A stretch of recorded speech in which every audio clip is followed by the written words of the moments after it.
heart strong. Jesus, keep me from all wrong. I'll be satisfied as long as I walk, dear Lord, close to Thee. Just a closer walk with Thee. Grant it, Jesus, is my plea. Daily walking close to Thee. Let it be, dear Lord, let it be.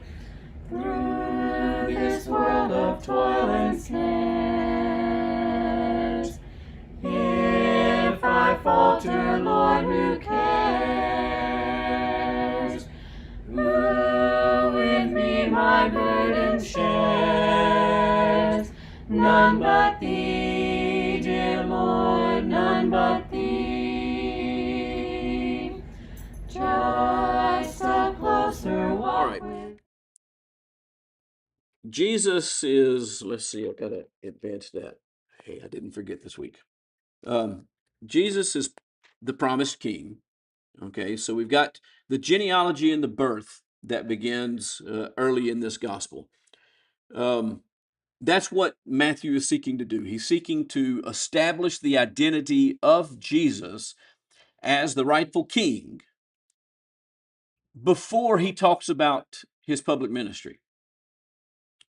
By grounding him in God's promises, which is what he does by saying Abraham and David, by grounding him in God's promises, God's initiative, and God's directed responses, now his teaching has meaning. It has weight. He doesn't begin with what Jesus does. That is very often where stories begin, right? With what people do. That is not where this story begins. It begins with who Jesus is and why his arrival demands a response. I want you to understand that before Jesus ever did anything, just his mere arrival into the world demanded a response. And we see that response. The flow, if we look at the expositional flow of this text, Matthew's chapters 1 and 2, Jesus is legally and covenantally situated within Israel's story in the opening 17 verses.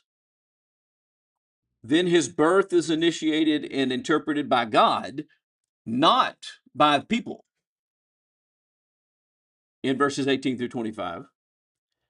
His kingship immediately provokes a response where he receives worship and hostility, and we'll talk about that in the early part of chapter 2, I guess the first 18 verses or so of chapter 2. And then Jesus' early life is shown to fulfill Scripture in the last part of chapter 2. Before Jesus speaks, acts publicly, does anything, Matthew's already answered a very decisive question. By what right does this man command allegiance? He's already answered that question before the first word is ever recorded. That came from him, before any commandment came from him. So let's talk a little bit about the genealogy, which is recorded here not for the material sake that so often people, why do people pay attention to their genealogy at all? I can tell you as a kid, I did not. I could care less. It meant nothing to me. Those people were dead. They had nothing to do with me. It didn't define who I was. Their history is not my history. So I could care less. Now, I have become more interested in my genealogy over the years. But why do people have interest in genealogy? And there's one or two people in the room that I talked with enough. I know they know a little bit about their history and where they're from and their family and things that people in their family have done. Why is there an interest at all in those things? I love putting people on the spot where they actually have to offer an answer. Yes, ma'am. Okay. There is a sense of pride that comes with it, especially if you find noble things in your past. That is actually how we tend to deal with our ancestry, right? We talk about the important people, the people that have done great things if they're there, and the people that have done terrible things. What do? Well, we don't talk about them so much, except for, well, mine's speculation, but the first the first green that came to the United States came from London, England. He boarded a ship in London, England. He actually never reached a port in the U.S. and came in. He actually, apparently, according to the story of my great grandmother, jumped off the ship and swam ashore in Orange County, Texas, of all places, which is not where I was born. But interestingly enough, I did end up back there and was raised there. And it turns out that my great great grandmother was born and raised in Orange, and that there are actually streets in Orange County that bear the name of her family. I was quite fascinated when I found out that a city that I had had no historical connection to when we got there, that I actually had likely relatives alive in the county that I didn't even know or had never met. And by the way, still to this day, I don't know them and haven't met any of them, but I'm certain that they're there. Um, I like to tell people, people don't have really common names like John Green. That was his name, and then ditch the boat and swim ashore because something's on the up and up. I don't know if it was he didn't want to pay the bill of the passage, or if he was running from something, or I don't know. We don't have any documentation of that. In fact, you don't get very far back beyond him in the family in the English records. At least I haven't. I lose track very quickly. Um, Most people, though, if they know of bad things in their history, they don't highlight the bad things in their history unless they think by highlighting the bad thing it makes them look better. That is not the reason why the Bible sets forth the genealogy for Jesus. It's not just curious connections. It's not solely to establish uh, his his bloodline and to show that he is of of blue blood. If you're familiar with that expression, um, that is why we keep records of the lineage of our animals, even our dogs, our cows, people that raise cattle. Um, they'll have a bull that they use to sire all their calves, and they have the lineage of that bull all traced out to show that these are top quality bloodlines. And so the assumption is what? The progeny is going to be top quality, and therefore you can demand what? Top price. And that's exactly what it's done for, to show the quality, the actual physical quality of the thing. That is not why Jesus is. In fact, there's some weird stuff in Jesus' genealogy. Very unconventional things in Jesus' genealogy that we'll see. Um, what's going on here is a theological argument is being made. The way Matthew records his genealogy is to explain some theological truth. So it opens with that statement, the book of the genealogy of Jesus Christ, the son of David, the son of Abraham. So it interprets Jesus before it narrates Jesus. And that signals to the reader that his identity precedes his activity. His activity matters because of who he was. He doesn't matter because of what he did. Do you understand? That is how we do things. Our history book is full of people because of things that they did, and it got them mentioned in the history book. This is set up exactly the opposite of that by saying, this is who he is, therefore it matters what he said and did. It's his identity that makes him significant.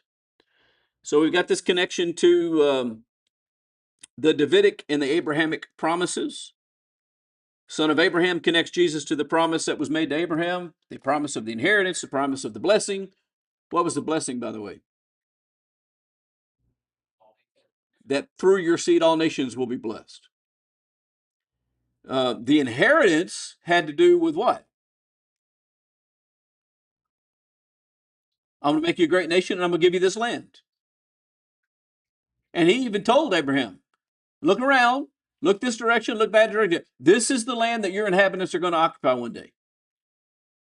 And they're going to be so great that they're going to be numbered like the sand on the sea. Now, by the way, that doesn't mean that if you actually could count the number of grains of sand on the seashore, that's how many Israelites there were. It's hyperbole.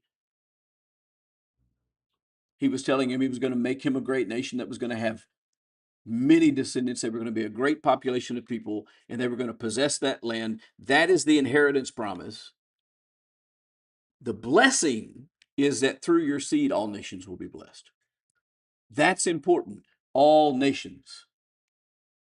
And that defines the nature of the genealogy as it's recorded in Matthew. We're going to see that in a moment. Son of David establishes his royal legitimacy, frames Jesus as heir to the throne, not merely a teacher or prophet like other people, but someone who rightfully has the authority to rule. But then we have the inclusion of some very non-traditional, unexpected figures. People like Tamar. Who was Tamar?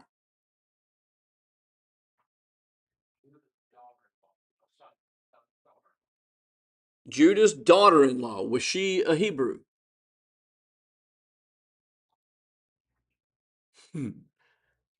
I'll just leave that out there. Let you look it up and figure it out. Go get an answer to that question. What was she most known for?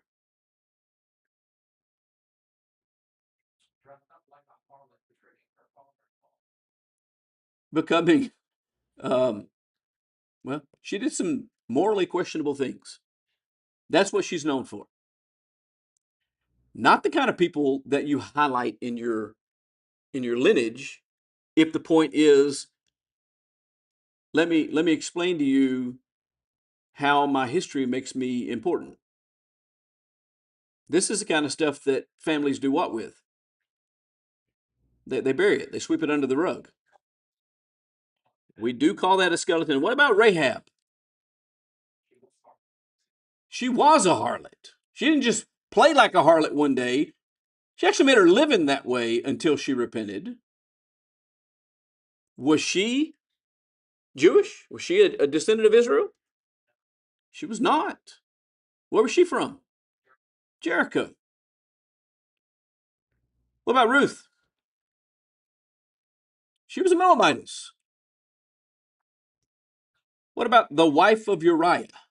I say it that way because that's the way it's put in there. Not given the name, just said the wife of Uriah. By the way, I think there's a reason for that as well.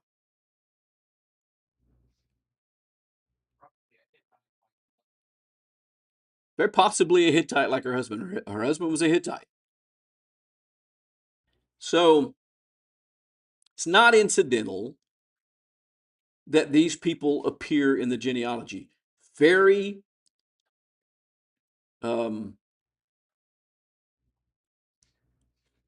uncharacteristic. On top of all of it, those four names that I just mentioned, what else are they? What do they all hold in common? Besides moral questions and probably not being Israelite. They're women. Is that how we trace our genealogy? Especially when we're talking about for a monarchy? Typically, no. So we've got these 4 women who have baggage included in this genealogy. It's not by accident they're there. God's promises advance within the human story, not apart from it. God's work involves men. And the minute that you involve men, what else do you get? Sin, imperfection, shortcoming. He doesn't work outside of that. There's a popular doctrine that sin is inherited naturally from our parents. A lot of people believe that doctrine. I think it's far into the scriptures, but there's a lot of people that believe that doctrine. All right? That created a problem. And someone realized it created a problem because Jesus was born of a woman. And therefore, Jesus, if you inherit your sin from your parents, would have inherited sin. And someone said, hey, wait a minute. If sin is inherited, then how could Jesus be sinless? Because he would have had original sin. And what was the solution for that problem? The Immaculate Conception. That was not about Jesus' conception. That was about Mary's conception. And the argument, therefore, made that Mary had no sin with which she could pass on to him.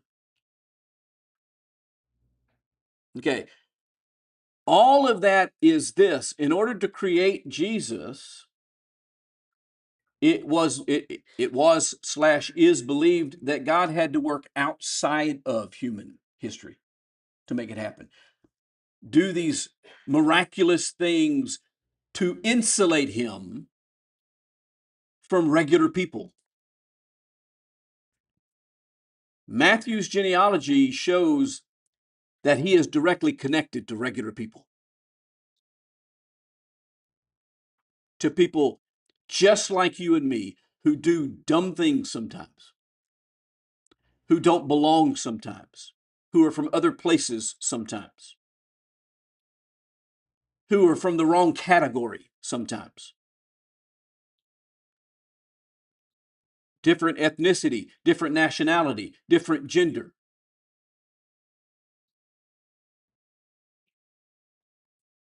God advances his promises within the human story, not apart from it. Righteousness is defined by God's faithfulness, not by human pedigree. That's the other point. It's not because of who his parents were that Jesus was who he was. It's because God is faithful and righteous that Jesus was who he was. It's not because his lineage was full of people who were insulated from human sin that he was without sin. Why was he without sin? Because he was God.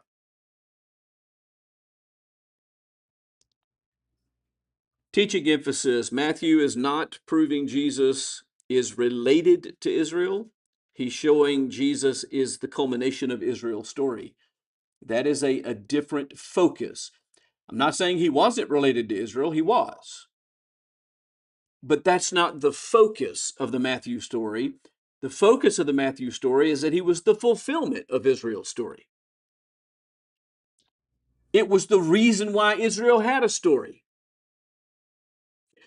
Israel's story isn't important and recorded in the Bible because of Israel or even because of what Israel did. Israel is important and recorded in the Bible. Why? Because God chose him and because of what God did. And so that is being made clear as we go through the genealogy portion of the book. Now, the second half of chapter 1 and I'm going to have to pick up my pace a little bit to get through this whole lesson. The birth narratives and the divine initiative that's recorded in verses 18 through 25. God is acting apart from human power. So immediately there's this shift in emphasis. Joseph is not the initiator. Mary is not either. God explains the event. God names the child. God defines the meaning. God says you call him Jesus. God says, I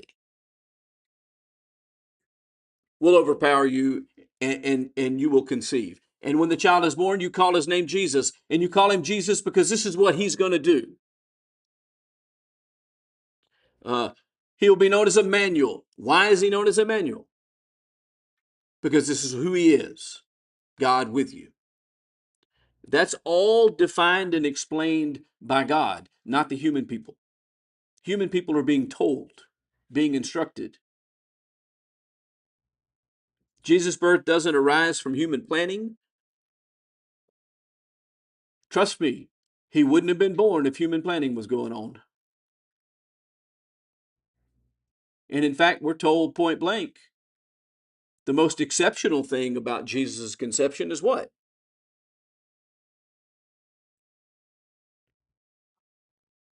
His mother was a virgin who had not known man. To clearly show us what? He's not the product of human activity, he's the product of divine activity. Not from human planning, not from human lineage, not from human manipulation, not from strategy. Listen, there's a lot of that went on in the world. Probably still does go on in the world. We need an heir. I got to find a wife so I can have a son. This one's not working out. She's not giving me a son. So off with her head. Find me another woman. I need an heir. Other people who have tangential or more remote claims to authority in some of these monarchy places will intermarry with certain families and have children to build their stature and build their claim. So two houses will join forces to make an argument that their collective offspring is closer to the throne than the person who's sitting on it. A lot of manipulation and strategy goes into how to acquire authority. None of that has anything to do with Jesus. And that's being made clear. The meaning of the name. The angel assigns both the name and the mission. You shall call his name Jesus, for he will save his people. And then he went a little bit further and told us what he is going to save them from. He shall save his people from the Romans. He shall save his people from persecution. He shall save his people from destitution, from being homeless and poor. No, he shall save his people from their illnesses. No, he shall save his people from their sins. Kings are normally named by dynasties.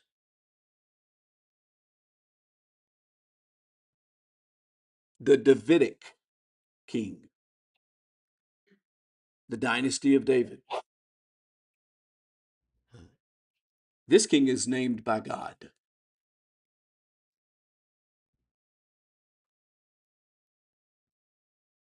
Matthew then adds interpretive clarity. They shall call his name Emmanuel, which being interpreted means God with us. The legitimacy of Jesus' kingship doesn't rest on Joseph's decision. It rests on God's declaration. This is your king. Hear him. Authority precedes recognition. He doesn't have authority because he's recognized. He's recognized because he has authority. The king is introduced as Savior before he's introduced as ruler. Not called king here. That happens in the next chapter when we start talking about Herod. Herod's the one that raises the king question. First, he's the savior of his people from their sins. Responses to the king. That's the point of chapter 2. Rightful kingship always produces reaction. Not always good reaction. In this case, verses 1 through 12 record some people who did respond appropriately. Interestingly enough, where were these magi from? From the east. They were not descendants of Israel. And yet, how did they react to the news that the child was born? They stopped what they were doing, collected the most valuable things that they had, and traveled to find him to worship him. Gentiles recognize what Jerusalem doesn't recognize: that a king has been born who deserves honor and respect and sacrifice. So they seek, they travel, they worship, not because they're commanded. They're not told, you have to go do this. They do it because they perceive truth. And because they perceive the truth, they know that this is the rightful response, what they ought to do. Their gifts acknowledge his kingship. They acknowledge his value. They acknowledge the revelation that was received unto him by the angels out in the field. Their gifts are not willy-nilly. They're chosen for a reason. Worship is portrayed as reasoned, as costly, and as a response to revelation. That is what this says. How do you worship God? You respond to what God tells you. And you make a sacrifice of yourself, and you think about what you're doing. You don't just act. In fact, when we get to 1 Corinthians, that's one of the things that they're being chastised for, is that they're just merely responding to their emotions and to their arrogance rather than reasoning and controlling their behavior and acting in a self-disciplined manner in worship. Then you have the other kind of response recorded, and that's Herod, the story of Herod, who's the opposite one. You got the Magi, you've got Herod. Herod is troubled not because of injustice. He's troubled because of what? He perceives a threat. Wait a minute, a king is born. I'm in charge. What do you mean a king is born? His authority is insecure. His authority is dependent. His authority is defensive. Everything that Jesus' authority is not. Jesus' authority is secure. It is independent. And it is unconcerned about other people who are claiming authority. Violence is used to preserve power with Herod. What's Herod's ultimate solution? I can't find the child, so I'm going to kill all the male children from 2 years down just to make sure.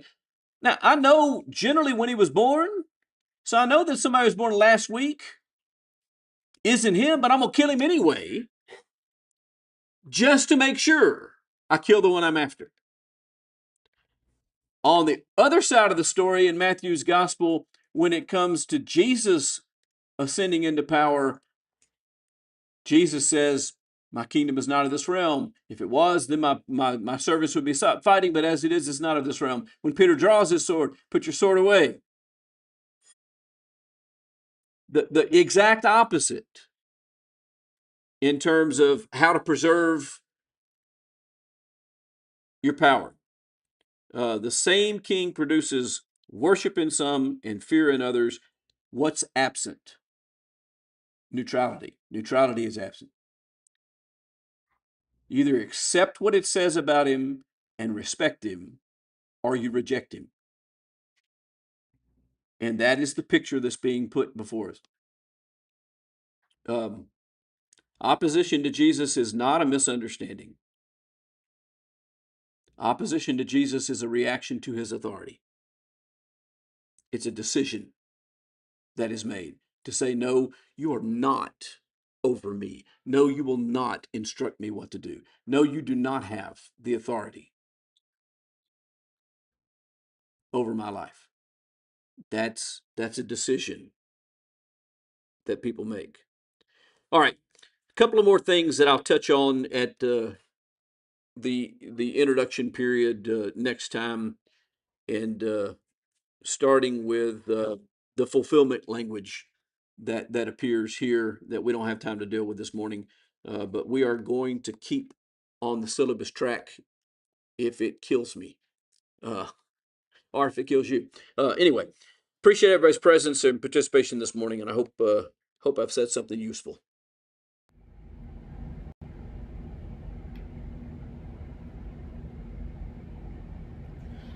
I am weak, but thou art strong. Jesus, keep me from all wrong. I'll be satisfied as long as I walk, dear Lord, close to thee. Just a closer walk with thee. Granted, Jesus is my plea.